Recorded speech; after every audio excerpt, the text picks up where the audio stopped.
Amen. Let's give God a clap offering. Hallelujah. Thank you, Jesus. All right, please be seated. Maraming salamat po. Pakisabi sa katabi mo, it's good to see you here today. Amen. Praise God. It's good to see you here today. Okay, Kuya Edward, ikaw ba yan? It's good to see you here today. Ano, talagang, anyway, praise God. Thank you. Well, good afternoon, compraise. Hallelujah. Welcome to our worship celebration. Thank you, music team. Thank you, media team, ushers. Let's give God a clap offering to all our volunteers every Sunday. Praise God for your life. Thank you for making this place, an atmosphere of worship. Okay? So God bless you all. Well, praise God for what the Lord has done during our Youth Ignition Sunday or anniversary last Sunday. Come on, let's give God a clap offering, mga youth. Hallelujah. Thank you, Jesus. And you know what? Yesterday, more than 130 young people gathered here up to the court. Okay? This is what I'm saying. You've engaged because you've engaged to them. Okay? You invited them and they responded. That's why they hear the word of God. Amen? It's now time to establish them, to follow up, okay? Establish them in faith, establish them in the word of God, establish them in your cell group, establish them in the church. Amen po ba? So that is what we're going to do. And then later we will equip them and empower them for ministry. Amen po? So remember the 4 E's. Ano? Medyo nabali na yung mga 4 E's natin dito. Okay? But I hope na memorize nyo na yung process ng ating equipping track. Well, by the way, it's 23 days before our October praise. Woo! Glory to God. Okay? It's our church 27th anniversary and harvest event.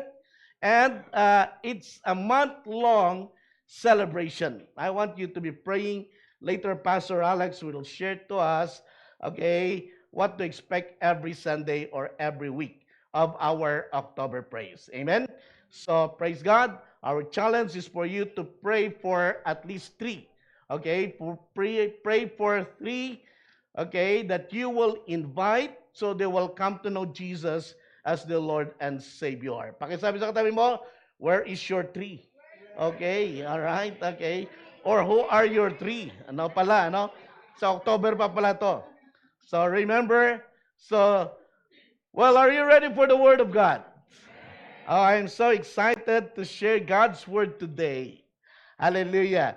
Okay, especially bago yung mic ko, kaya hindi na ako nag-adjust. Ano. But anyway, let's continue with our series of study from the Book of Acts. Sa mga bago dito, ang pinag-aralan po natin ay Book of Acts. You know, it's important to know the origin and development of the New Testament church. Okay, it started when the Holy Spirit, okay, given to the believers, okay, and the upper room, and then the witness, and they became the church, and then later, last time, I shared to you the mission sending church, or we're talking about the church at Antioch, okay, in chapter 13 and 14. God can use a local church to reach out, to do missions, and plant churches. Okay? So, the question is Compraise a mission sending church? Are we a missionary sending church? Remember our church mission statement. This mission statement was written more than 20 years ago, and this has been our marching order. Okay, the leaders, elders of the church, okay, we compose this, and this is what God wants us to do. Everybody, let's read this all together. Ready, begin.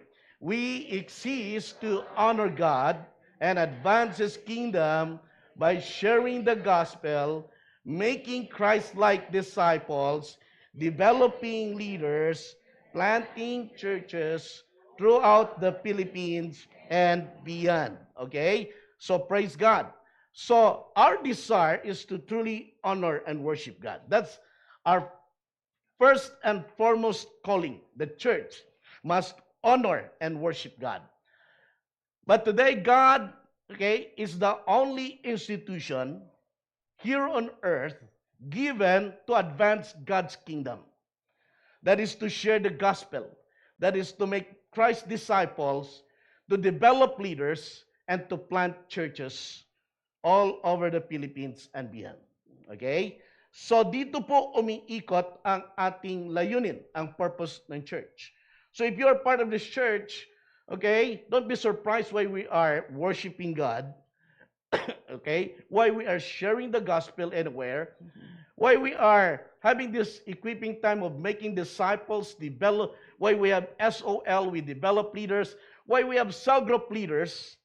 Okay? Obviously because, we need leaders to in the ministry. Why we are planting churches and throughout the Philippines, we have in Mindanao, Visayas, here in Luzon, and someday beyond. Okay? So that is what we're praying. Amen po, church? So this is our mission order. Today, we will study and learn from Book of Acts in chapter 15 and 17. Ang ganda nito, okay? So this is about Paul's second missionary journey. Yung sa 13 and 14 was first missionary journey nila ni Barnabas. Okay, what happened here in their second missionary journey? Remember, mga kapatid, na kung saan dito sa map na yan na pinapakita ni Pastor Alex, yung kanilang nilakad, walang eroplano noon. Okay? At sumakay sila ng barko para maabot. So, ito nga ay naging global missions na. So, Paul's first missionary journey to the Gentiles was a success. Many people believed and was saved. Miracles happened and they planted churches. They appointed elders to take care of the church they planted. The mission team returned with joy, reporting to the Lord, to the church, what the Lord has done. Remember verse 27 of chapter 14. Together, on arriving there in the church of Antioch, they gathered the church together and reported all that God had done through them and how He opened a door of faith, okay, to the Gentiles. Okay? So, this is what I am saying to you last time, the importance of the accountability. That the local church was given, okay, the authority to send up workers, to pray for the workers, and the workers must report and must be accountable to the local church. Okay? Kaya, iyan ang kahalagahan. Wala pong worker na nag-iisa siya, pupunta siya. No, even Paul, talagang may covering ang local church. Okay? Now, in chapter 15, before their second missionary journey, sila ay nagkaroon ng tinatawag na Jerusalem Council or what we call now in our denomination, convention. Nagkaroon ng conference sa Jerusalem kasama ang mga apostles at mga leaders. Ano po ang main concern nila? Ano po ang kanilang agenda or number one agendum during the time? It is about the salvation of Gentiles. Okay? So, patungkol sa salvation ng mga Hintil. Okay? Are we part of those called Gentiles? Amen. Okay? Non-Jew tayo, hindi tayo mga Hudyo. So, bago sila umalis sa second missionary journey, they settled first the doctrine of salvation. So, let's talk about the doctrine of salvation. You know what? I feel na sana i-skip ko ito dahil para bang hindi pa nagsimula ang missionary journey, but alam ko ito po ay importante din. For one, this is about, okay, our doctrine about salvation. Okay, ayoko sana i-touch, pero let's proceed, okay, to the second missionary journey. So, what happened? After the first missionary journey, nabalitaan ng mga Christian Jews, okay, doon sa Jerusalem, na maraming mga Gentiles ang naligtas through the gospel. Kaya ang mga Jews na ito ay umangal, okay, at sila'y pumunta doon sa Antioch. At alam mo, ang sabi nila in verse 1 and 2 of chapter 15, certain people came down from Judea and to Antioch and were teaching the believers, unless you are circumcised, according to the custom taught by Moses, you cannot be saved. This brought Paul and Barnabas into sharp dispute and debate with them. So Paul and Barnabas were appointed along with some other believers to go up to Jerusalem to see the apostles and elders about this question. Okay? So, very important. Alam natin na mahalaga ang salvation. Why? Because this is the most important part during mission, the gospel. How you will be saved. Okay? So, ayaw nila, Paul, na nagkakaroon ng pangamba ang mga Gentiles kasi dito, what happened sa dispute na ito, no, about salvation. Kaya, buti na lang, okay, praise God, that here at Comprise, you know our doctrinal stand. We have MRT 101. Sa ating MRT 101, andun lahat ng ating mga doctrinal stand about essential beliefs. Amen po? Kaya hindi na tayo maghanap pa or ano ba ang stand natin dito. And if you attended already MRT 101, you know that you are saved. Amen, church? Can I hear amen?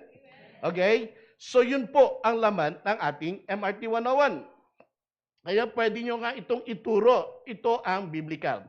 Now, the dispute, let's talk about the dispute or the argument. It all started when some legalistic Jewish teachers came to Antioch and taught that the Gentiles, in order to be saved, had to be circumcised and obey the law of Moses. Para sabi nila sa mga Gentiles, na Christian doon, okay, alam mo, may question kami sa iyong mga salvation. Pwede kayong mag-save, pero dapat maging katulad nyo kami. Okay? Ano? Tama ba? Yeah, maging katulad ninyo kami. Tama? Okay, tama pala yun. Okay. Sabi ng mga Jews, di ba? Okay? So ano yun? Magpatuli kayo. Sorry for my word, ha? Yun lang talaga Tagalog nun eh. Ano? Okay? Is that physical, Pastor? Yes. Okay? So, kailangan sumunod kayo sa utos ni Moses. So, there was this disagreement. Okay? So, they are saying that for you to be saved, you need faith in God, you need to work, and you need to do certain rituals, like circumcision for you to be saved. Salvation, na sinasabi nila dito ngayon, ay faith plus works. So, ito, these men, in verse 5, were not authorized to teach. They were identified with the Pharisees. If you will notice that in verse 5, then some of the believers who belonged to the party of the Pharisees stood up and said, the Gentiles must be circumcised and required to keep the law of Moses. Okay? Para maligtas. So they want control. Parang ganito, yes, pwede kayong maligtas, mga Gentiles, pero dapat maging tulad nyo kami, gawin nyo ang mga ito bago kayo maligtas. To them, salvation, sabi ko nga, is faith plus works. Okay? Kaya hinamon sila ni Pablo at saka ni Barnabas to a debate. Kaya pumunta sila ng Jerusalem, andun ang council, andun sila Peter para maayos ang gusot na ito. And what was the defense? In verse 5 and 8. So they debated and they went to Jerusalem, and the mother church with Peter and the apostles, there they presented again the matter or the problem to them. I would like to present to you the basis of their salvation. First, okay, the presentation of group 1, the Judaizers. Okay, some Jewish Christian understand Gentiles must become Jews first to be eligible for salvation. Okay? So, unless, sabi nila, you belong to our group, you cannot be saved. Number 3, unless you participate in our rituals, ceremonies, you cannot be saved. because they were adding those works, rituals in the gospel and denying the finished work of Jesus on the cross to earn their salvation. Okay? So, but here is the defense. Number two, this is the stand of the Gentile believers, Paul and Barnabas. They said, faith in Christ as Savior is the only requirement for salvation. Jewish rituals and pagan rituals, that means mga rituals ng mga Gentiles, had no power to save. And miraculous signs and wonders happened among the Gentiles as they preach the gospel. Ito yung pinresent nila Paul. They sought to obey Christ by baptism as a sign of their new faith, okay, and not human tradition such as circumcision. Okay? So, ito. And so, nakita natin ang mga arguments at defense. And so, what we see here right now is the decision. Peter and James affirmed what Paul and Barnabas said in a speech in verses 7 to 11. Peter affirmed that number one, faith is indeed the only requirement to be saved. And there must be evidence of a new life in Christ. Tama, di po ba? Okay? Yes, for one to be saved, manampalataya sa Diyos. It's okay. Okay? Pero ang tunay na pananampalataya ay tunay na nagbago, na born again, naging new creation, at hindi na ginagawa ang mga dating ginagawa. Okay? Evidence. So, they tried to distinguish between what was true from the Word of God and what was just human tradition. And they said that salvation is by grace through faith in Jesus Christ. God gave the Holy Spirit to the Gentiles also to bear witness that they truly were born again just like the Jews. So that was the final decision. Okay? So the apostles and leaders and the whole church assembly in Jerusalem wrote a letter and sent to the church in Antioch. Together with them is Silas. Isa sa kasama nila in verses 24 and 25. The church of Antioch were all glad, rejoicing, and encouraged. As we can read that also in verse 22. Noong nalaman nila na tunay, tama man lang ang kanilang paniniwala.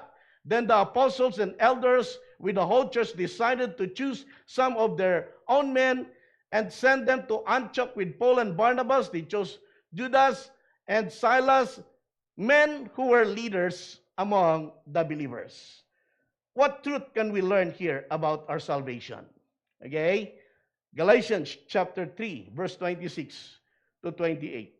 So in Christ, you are all children of God through faith. For all of you who were baptized into Christ have clothed yourself with Christ. 28, there is neither Jew nor Gentiles, neither slave nor free, nor there is male and female, for you are all one in Christ. Amen.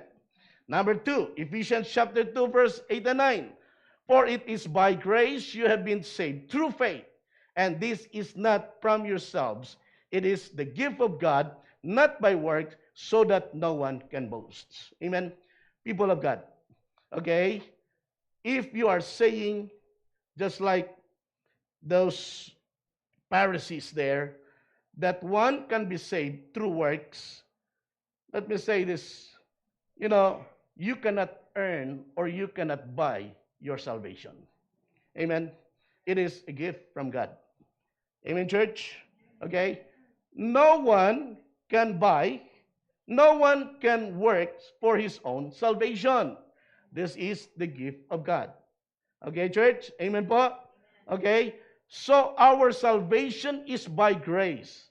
God's gift through Jesus Christ, and we can receive that by faith. Amen? So if you believe by faith what Jesus Christ has done on the cross, you believe that, okay, you receive Jesus in your heart, and that's when we know you have assurance of salvation. Amen? And you will not lose it. Someone asked me, Pastor Doms, okay, can we lose our salvation? Okay, this is my answer. You cannot lose your salvation. How can you lose something that you did not earn for? How can you lose something that you did not pay for? Amen? It is a gift from God. You have assurance of salvation. God gave them to you. You have the Holy Spirit, the seal of God for you as His children, or as children of God, and that is the basis of our salvation. Kapatid, ang mga rituals, ginig po tayo, ang mga tradisyon, ang mga reliyon, mga mabuting gawa mo ay di makapagliligtas sa iyo, kundi pananampalataya sa Diyos. Yung mga mabuting gawa, di ba? Yeah. Ang inyong pananampalataya sa Diyos, okay, ay nagbubunga ng mabuting gawa. Ang mabuting gawa ay yan ay hindi sa kaligtasan mo, kundi yan ang katibayan na ikaw nga ay anak ng Diyos at ikaw ay ligtas. You see the difference, church? Okay? You cannot work for your salvation. That's why salvation is by grace. Okay? Through faith in Jesus Christ. Well, ang totoong saved, ang totoong ligtas is a brand new person. Is a new creation, a born again. Okay? Nagbago ang buhay. Okay? Parang si Paul. Di ba? Dating Saul, siya'y mamatay tao, siya'y persecutor. Subalit nung nakilala niya ang Panginoon. Remember last Sunday's message nila Brother TJ and Kuya Bim? The conversion of Saul.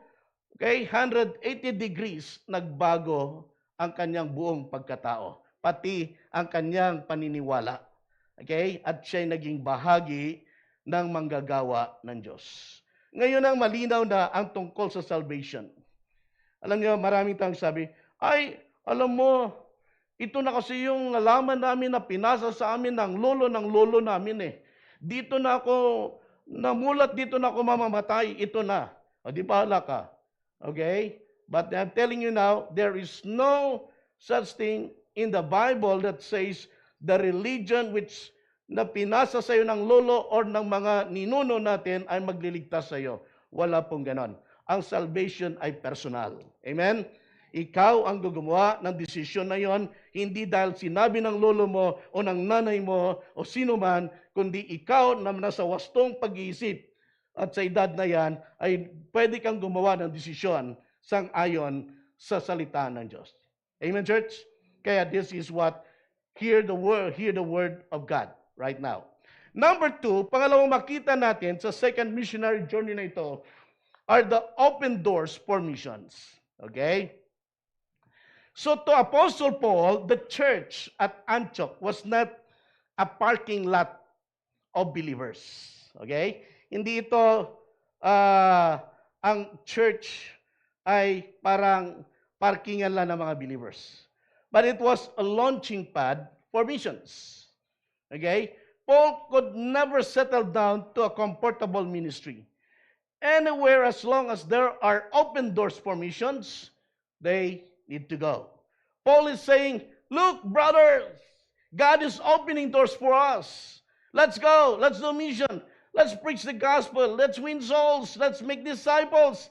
Let's visit churches that we planted. Yun ang sabi niya sa verse 36. You know, na kung saan iniikayat niya ang kanyang kapatid, Barnabas, ang naging team song nila dito. Halika na, humayo na, ipahayag. Ano ba yun? Okay. Parang, tulad ng mga agila, tayo ay lilipad.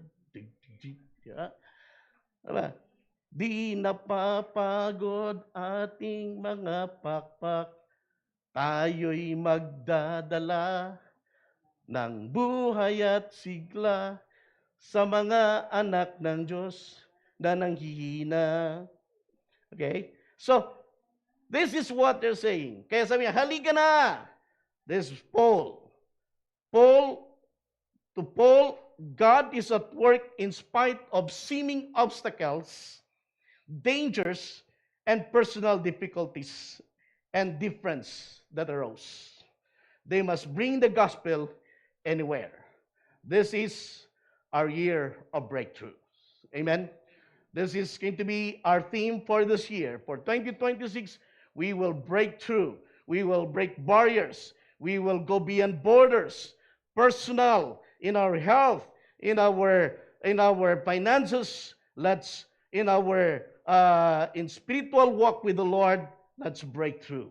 As a church corporately, let's go to places we've never been before. Let's go beyond borders. So mission, number one, as the Lord opened the doors for us, in mission, I want you to understand that the composition of mission team is very important. Okay? Yes, Paul and Barnabas agreed of doing their second missionary journey. Ito sa yan ito. But there is a problem. They could not agree on the composition of the team. Okay? This is very important aspect that you need to pray. Who are you bringing with? Who are the team with you? What happened here? Sabi kasi ni Paul, sabi ni Barnabas kay Paul, okay, sige, alis na tayo. Sama natin si John Mark. Nung sinabi si John Mark, Paul disagreed.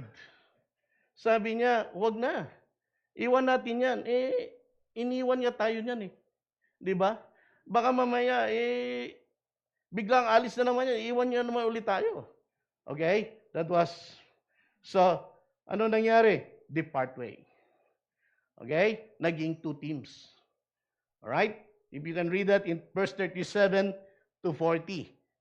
Magkikita natin doon, Barnabas wanted to take John, also called Mark, with them, but Paul did not think it is wise to take because he had deserted them in Pamphylia and had continued with them not continued with them in the work.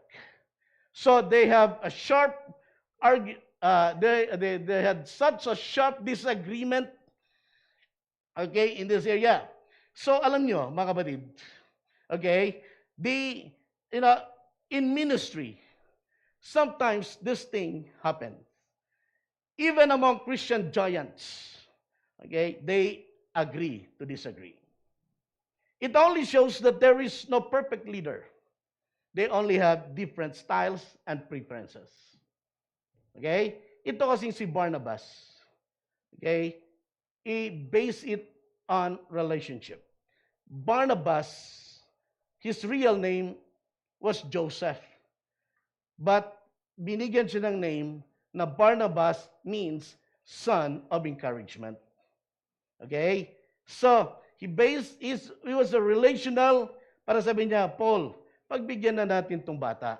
Isama natin, kawawa naman. Okay? Pinsan kasi ni Barnabas si John Mark. So, Barnabas is an encourager type of person, of leader, and to him, blood is thicker. All right? Si Paul based his decision on experience. Iniwan niya tayo. Umalis ka. Wala kang paalam. Okay? Baka mamaya, iwan muli kami. To him, to Paul, mission work is too important and too demanding. Okay? So enlist faithful and reliable people. Paul is a teacher. Okay? An administrator type of a leader. He's what kind of a disciplinarian one. Okay? Don't mess up with me. I'm serious with my work. If you are not ready, don't come with me. Ganun lang yan. Okay? Hindi nagkasundo kaya naging two teams. Okay? Parang, sige, San Mateo kayo, kami gentry. Ay, hindi pala ganun. Okay, sa mga nakakaintindi lang. Okay? Pero what I'm saying, hindi ganun, Doc, di ba, Doc? Okay? Pinapalista na ni Doc kasi lahat niya, gusto niya ma-expose kayo lahat for missions. Both have good intention to spread the gospel. Amen? Siguro parehong may mga, careful ako, may mga tama at mali din si Paul at Barnabas. may tama din silang dalawa siguro. Ganon na lang siguro. Oo nga. Paul, come on. Why not give John Mark a chance? After all, bata pa naman siya noon. Or after all, kaya expose niya lang sa mission. Hindi niya siguro nakayanan, pero baka ngayon ready na siya. O Barnabas naman. Barnabas, hindi dahil pinsan mo siya, konsintihin mo. Okay? Hindi dahil pinsan mo siya, konsintihin mo ang House of Representative. Ay, sorry. Ba't ako napupunta doon? Okay. May magpinsan ba doon? Okay. I'm glad dito sa church maraming gustong mag-mission. Okay? Amen, church? May mga sasama ba dito? Yes. Okay? Kaya, naging 2 groups. Maganda rin ito. Pero yung style of 2 groups nila, meron din pinagkasunduan. Ditong style of 2 groups natin sa Church on Mission, dahil sa sobrang daming gustong sumama, hatiin natin. Parang ganon yung kay Doc Rolly. Ayun po, di ba Doc? Ganon yun, ano? Okay, now, so, ang mission, hindi po ito pamamasyal. Hindi rin ito retreat na pagka hindi mo kaya, ayaw mo na, uwi ka na. Okay? Matuto ka mag-share ng gospel. Sa ministry, may mga challenges. Okay? God changes His workmen, but His work of advancing God's kingdom must continue. Okay? So, if God had to depend on perfect people to accomplish His work, He would never, ever get anything done. Our limitations and imperfections are good reasons for us to depend on the grace of God. Our God alone is our sufficiency. Wala po tayong may pagmamalaki. Lahat nagkakamali, nagkukulang, pero lahat ay magagawa at tayo po ay andito dahil sa biyaya ni Lord. Amen po. Kaya sa verse 39, sabi ni Barnabas kay John Mark, halika na insan, punta na tayo sa Cyprus. Sa verse 15, verse 40 and following, so Paul chose Silas. Na si Silas ay nandun para magdala ng sulat. Pero nag-join na siya sa church in Antioch. Kaya, sumama siya kay Paul. Alam mo, yung worker natin, yung pastor ng Compres, Tanawan, Leyte, kung saan kami ni Brother Ed last weekend, si Pastor Silas. May kambal siya, si Paul. Oh yeah, oo, totoo yun. Gagaling yun, So si Paul at Silas, pareho silang pastor. Okay? So, ngayon, isa sa South Cotabato, siya naman ay nasa Leyte. Praise God. So, Paul chose Silas, a leader in Jerusalem church, with Dr. Luke. Sino si Dr. Luke? The author of Acts. Siguro sabi niya, dito ako sasama.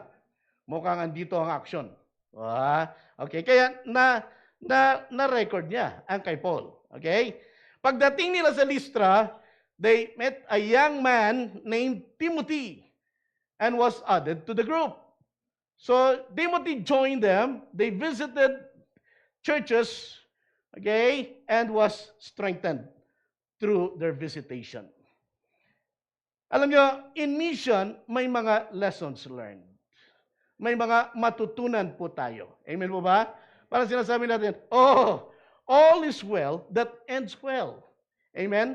This is a reality that even in ministry, sometimes because of differences in opinion and preferences, leaders part way. Okay? Well, in ministry, we may depart from each other momentarily, okay? But by God's grace, God will one day allow us to work together again. Amen? Because we have supernatural relationship. Our supernatural relationship is based on the relationship that we have because of Jesus and because of the Holy Spirit. The Holy Spirit that is in you is the same Holy Spirit that is at work in my life. Amen, church? So we are called brothers and sisters in the Lord. Hindi tayo magkaaway. There are times when we have differences only, pero we are not permanent foes or magkakaiba po tayo. No. For Christ's sake, we are one. God will not allow na masira ang relationship natin. Church, listen, later, John Mark redeemed himself and he became a vital part of Paul's ministry. Okay? You hear that? Okay? And Paul loved and appreciate John Mark. Sabi sa Colossians chapter 4:10, my fellow prisoner Aristarchus send you his greetings, as does Mark, the cousin of Barnabas. You have received instruction about him. If he comes to you, welcome him. Okay na no? Medyo, sabi niya, hindi niya sinabi, pag pumunta siya dyan, suntukin nyo. Hindi niya ginanon. But welcome him. Take care of him. Sabi sa 2 Timothy chapter 4 verse 11, sulat ni Paul kay Timothy, sabi niya, only Luke is with me, the author. Get Mark and bring him with you because he is helpful to me in my ministry. Ano nangyari? Church, bumawi si John Mark.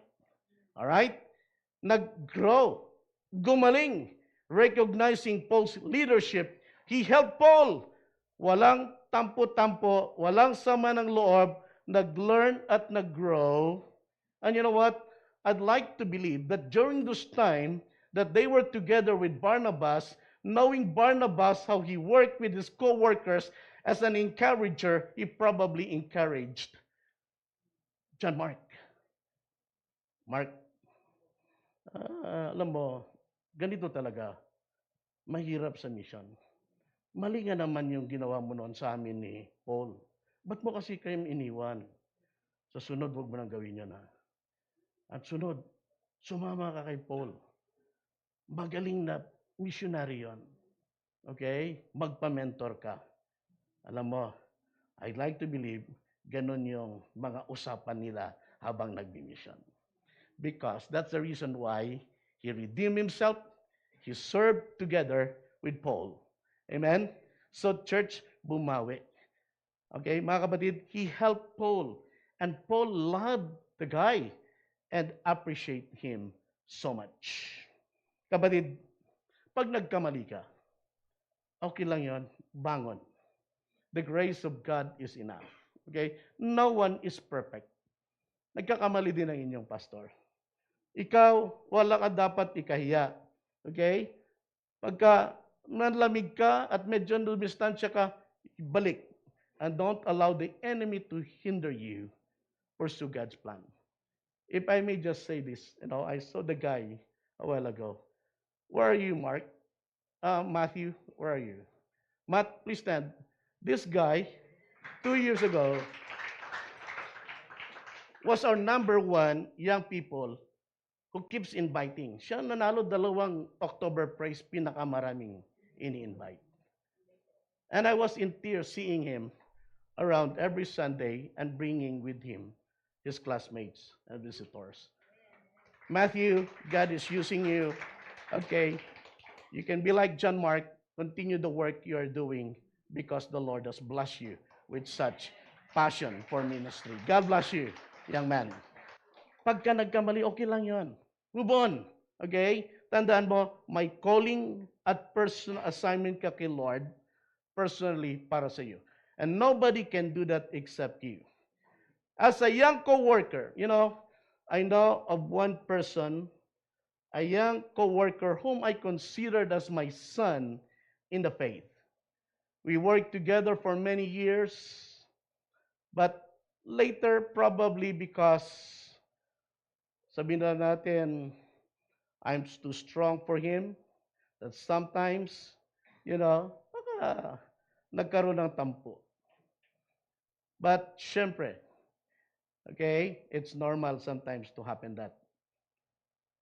Lately, I invited not only him but his family to a lunch at home, and we have a heart-to-heart talk about his calling.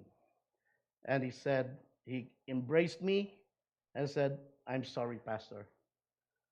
Forgive me, bata pa ako nun. And I encouraged him with that. And I said, your calling is irrevocable. Wherever you go, continue. Go plant churches. You are good, sabi ko. You have the best training available for you. And he cried. I said, if you have one request, if you are accepting the challenge, come on your last Sunday and let the church pray for you. Actually, I did not realize they were there. Okay, they were here during the time, but only after we finished. That's the reason why we prayed for them also.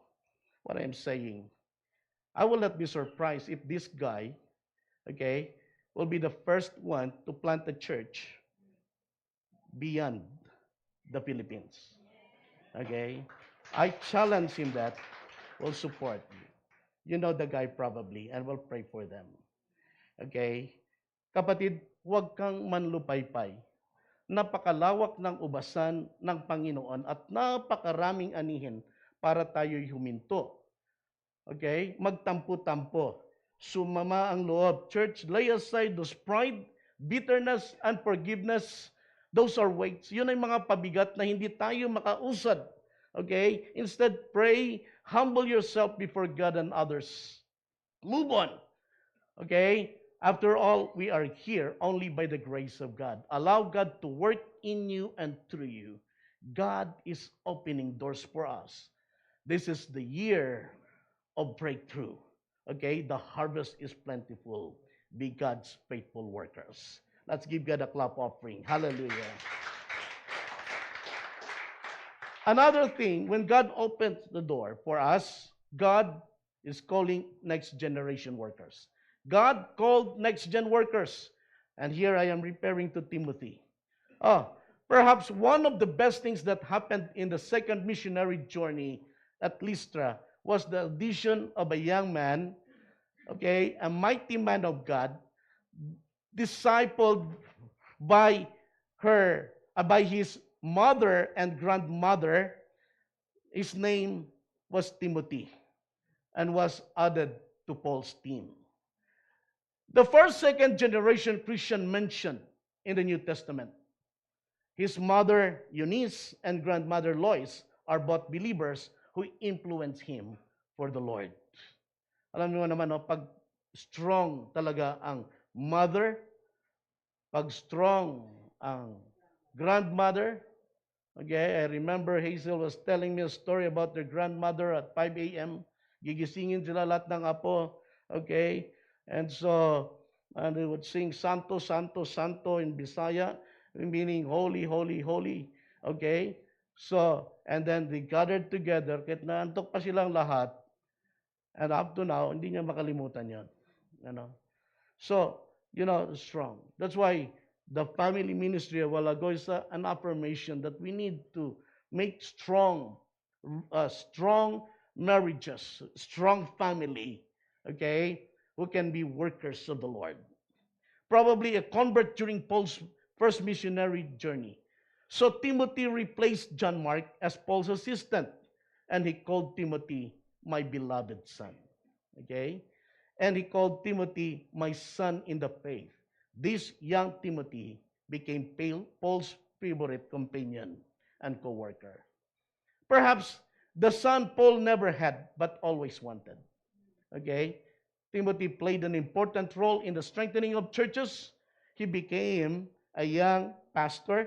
He was mentored by Paul and Paul's famous letter to Timothy. You know what? 1 Timothy chapter 4, verse 12. This is not new to our young people. And Paul is saying, Timothy, don't let anyone look down on you because you are young, but set an example for the believers in speech, in conduct, in love, in faith, and purity. Amen? Amen, young people? Amen, po ba, young people? Amen. Okay? So take these words also. Okay? Don't let anyone look down on you. So mga kapatid, marami na ako naging mga sakristan sa buhay ko. At maraming mga talagang and I said, just observe me what I do, and I'm mentoring you. And I've already, praise God, sa mga ating mga daughter churches. We've commissioned them, And so, okay, isa yan sa mga nais natin dito na maraming matitrain. I'm glad very soon we're going to have a young Timothy in Compres General Trias. Okay, a young, mighty man of God who are willing to take the leadership role for the church to continue to grow.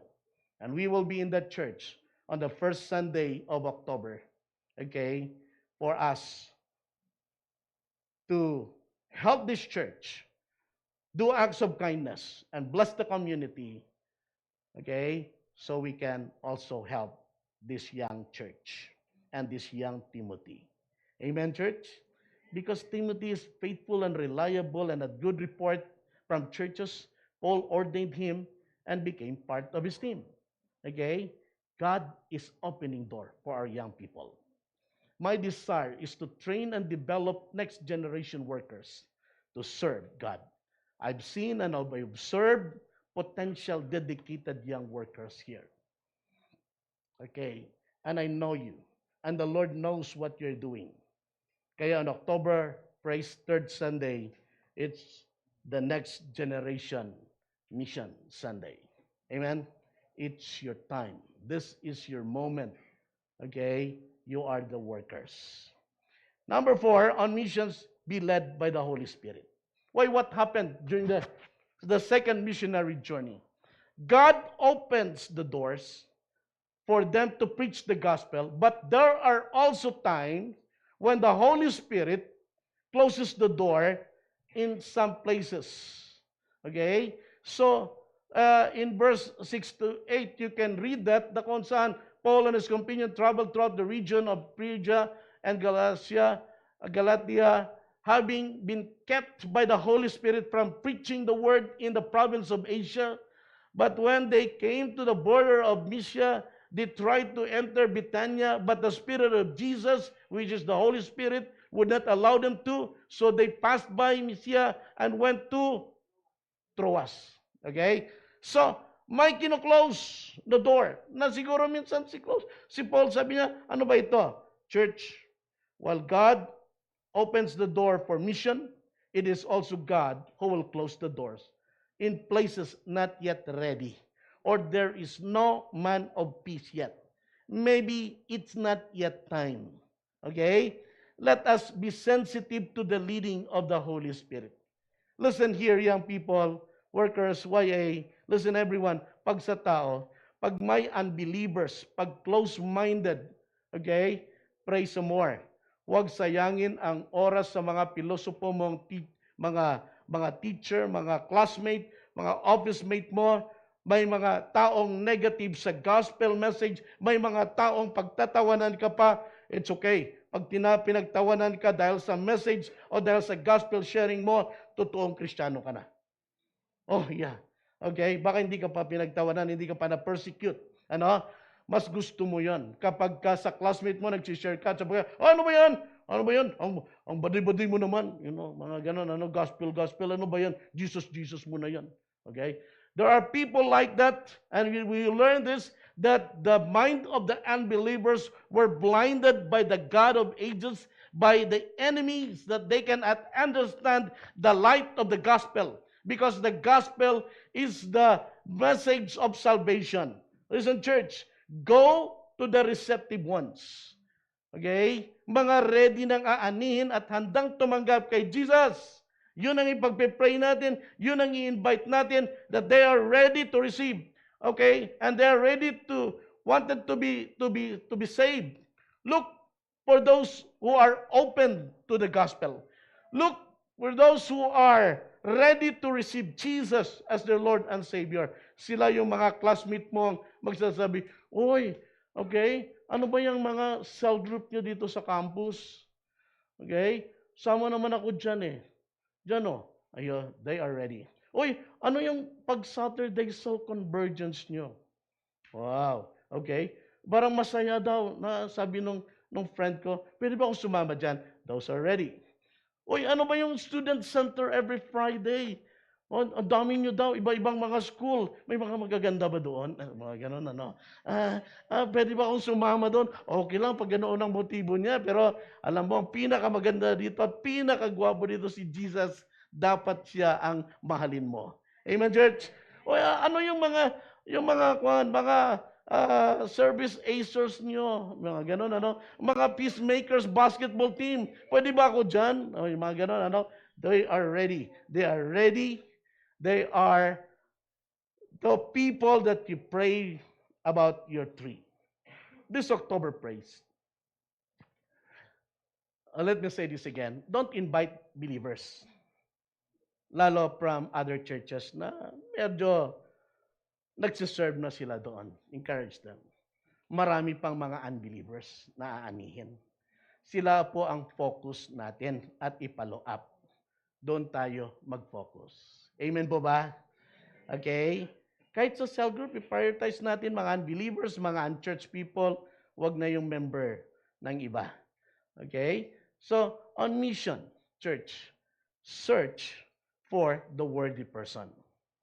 Okay? Ano ba yung worthy person, Pastor Doms? Notice that while the Holy Spirit is closing some doors for Paul, God is actually leading Paul to those who are ready and waiting to be saved. Pag sinabi ni Lord, no, because He's preparing another door for you. Amen, church? Sabi nga ni Kuya Axel kahapon sa young people, okay, rejection does not mean denial. Not deny ka ni Lord. No. Okay, tama ba yun? Hindi ba baliktad? Okay? So, praise God. Okay? When you have been rejected many times, it does not mean, okay, that the Lord has forgotten you or does not like you. If, there was some rejection when you are sharing the gospel, it does not mean that is, you are a nonsense type of workers. No. It only means God is leading you to other door, to the other heart, who are ready to be saved. Amen, church? So look here. Parang sa Holy Spirit is saying, wag mo na dyan. Go look for the man of peace or the worthy person. Wag mo sayangin mo ng oras mo dyan. Matitigas pa mga ulo niyan. Okay? Pumunta ka doon sa mga handa na at ready nang mahalin si Lord. Remember, sabi ni Jesus sa mga pagmimisyon ng kanyang disciples in Luke chapter 16 at chapter 10 verse 6. So sabi dito, man of peace. If someone who promotes peace is there, your peace will rest on them. If not, it will return to you. Sabi ni Jesus sa Matthew chapter 10:11, okay? Whatever town or village you enter, search there for some worthy person and stay at their house until you leave. So Luke, man of peace. The man of peace is their God-appointed person ready to be saved, and they will help you. Kailangan sa mission yan. Amen? They will host you. They will show you acts of kindness. They will feed you. They will let you stay in your house. If possible, alam mo, ganun kagaling si Lord. Package yan. If you are faithful, if you are true to your mission, ang Diyos hindi magkukulang. Lahat ipoprovide sa iyo. Amen? God's workers, deserves its wages. Kaya yung mga sabing kawawa ang mga church workers dahil ganito, no. God will take care of them. Kaya kapag kilala ko yung mga faithful workers of the Lord, okay, let's bless them. Okay? They deserve it. Amen, church? Okay? So Jesus commissioned us to go and be discerning and search for worthy person. True enough, Paul and Silas illustrated this strategy. In Acts chapter 16, verse 13 to 14, here is Lydia, the worthy person or the man of peace. On Sabbath, we went outside the city gate to the river where we expected to find a place of prayer. We sat down and began to speak to the women who had gathered there. One of those listening was a woman from the city of Thyatira named Lydia, a dealer in purple cloth. She was a worshiper of God. The Lord opened her heart to respond to Paul's message. Lydia has the fear of God. Is a religious woman. She worshiped God, but don't have personal relationship with Jesus. There are people like that. Amen? So she is a seeker. Okay? So ang kulang na lang ay talagang personal relationship. He knows God. There is God. Okay? But when Paul talked to him about gospel message that they need to receive him, okay, Jesus in their heart. So she opened her heart to respond to Paul's message. Church, you know what? After that, makita natin, Bible says that the workers of God continued, did everything, and because of the worthy person, doon sunod-sunod ang mga blessings, miracle, and many people believe and got saved. Always look for a worthy person. Sila Paul, dinala ni Lydia sa bahay nila, pinakain, at buong sambayan niya ay naligtas. Okay? And si Lydia ang nag-accompany sa kanya sa ibang lugar. Mga kapatid, minsan, may price din ang pagmimisyon. Okay? Hindi lang minsan sacrifice about going out of your comfort zone. May mga persecution sa inyong pananalita. May mga times na, wala bang pupuntahan nyo o walang tirahan. Minsan, makukulong ka din. Okay? Why? In this second missionary journey, we see here Paul and Silas in prison. There are trials in the mission field, but trials for the sake of the gospel. Okay? So, in verse 16 to 18, makita natin dito na kung saan, here, na kung saan sila Paul ay nakulong. So, ano nangyari kina Paul? Okay, na kung saan sila Paul ay nagkaroon. Before that pala, nag-skip ako. So, we will note this also, na kung saan, bakit nakulong sila Paul? Kasi, pagkatapos nila doon kay Lydia, merong isang babae doon, demon-possessed, at naghuhula para, para bayaran siya. Marami yan, di po ba? Okay? So ngayon, itong babaeng ito, sensing the men of God, sila Paul, she followed them and kept shouting, "Man of God." They were men of God. Okay? And Paul, rebuked the spirit in her. And she was delivered. Na-delivered siya. So nung na-delivered siya, tumino na siya. Tapos na yung trabaho niya. Wala na. Okay? Hindi na siya demon-possessed eh. Okay? So yung mga handler niya, yung sindikato, nagalit kay Paul. Wala na tayong kita. Wala nang magpapahula sa kanila. Ngayon, nagalit sila kay Paul. Okay? They dragged them, went to the magistrate, ikulong, nanggugulo sa lugar natin. Sabi ko, bakit yung taong gumagawa ng mabuti, nakukulong? Yung mga flood control.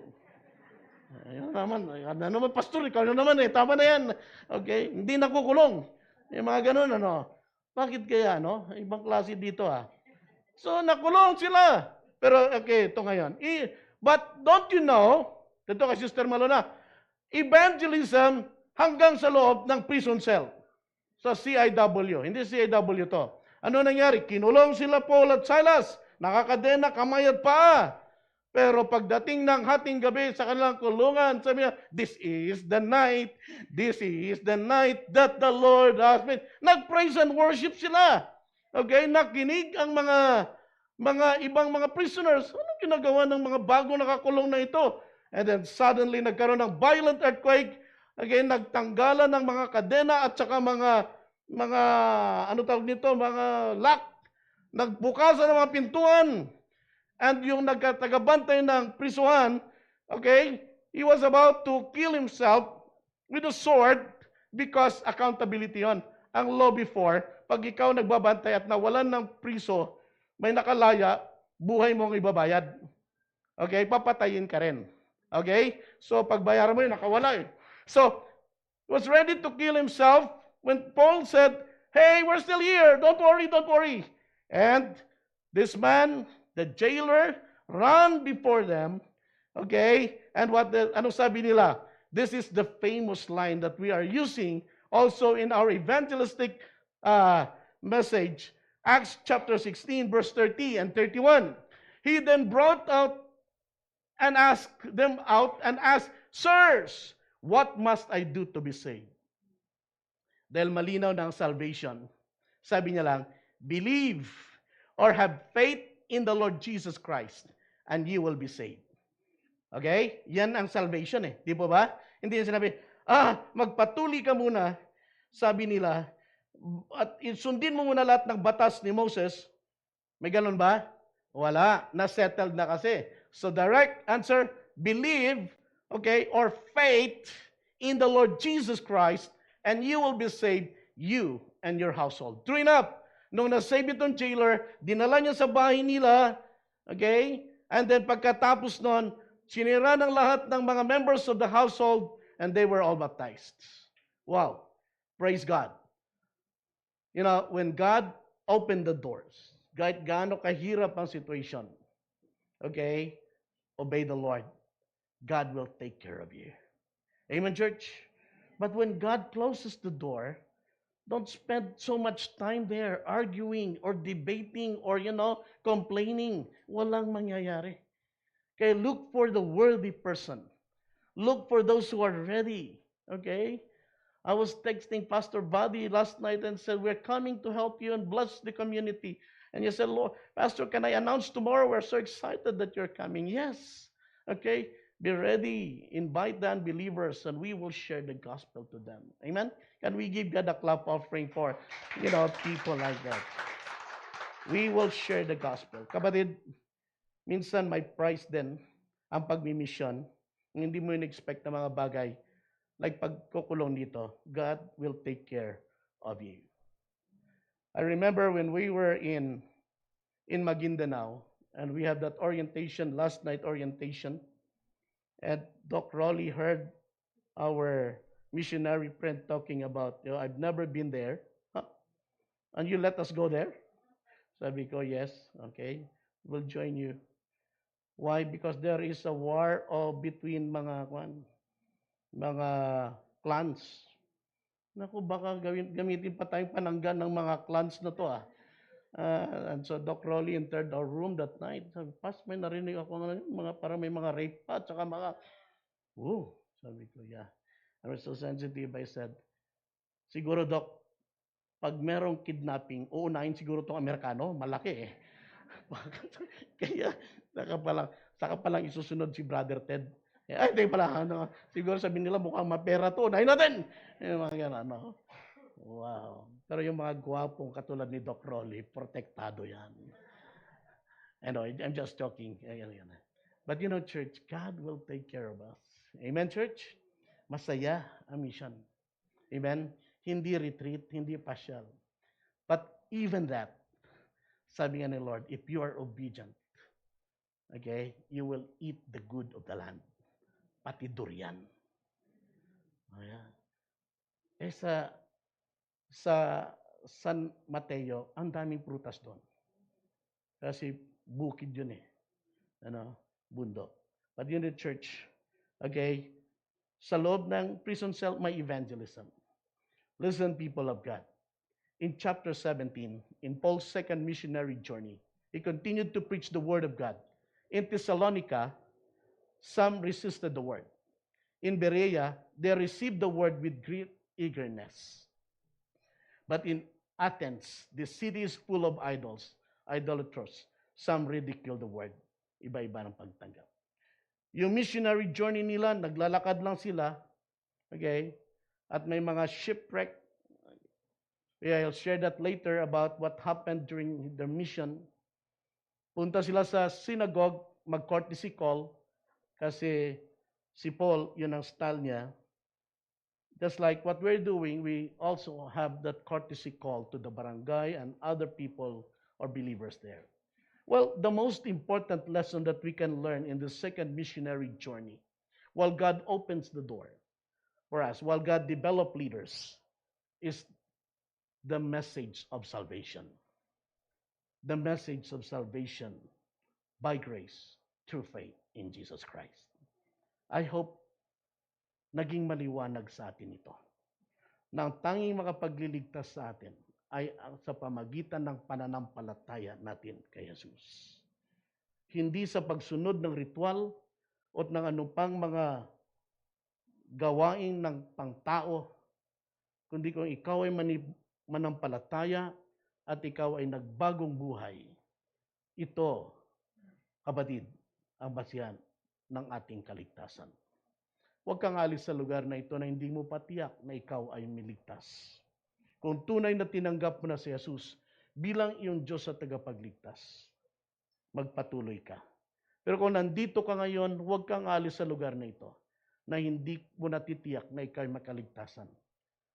Kapatid ko, andito ka man, bisita ka, ito ang pagkakataon. Jesus said, this is the day of salvation. And you heard the message. You want to be saved. You want to be assured of eternal life. You want to be assured of going to heaven someday. Then you need to invite Jesus into your heart. You need to have put your faith in Jesus. Let's bow our heads.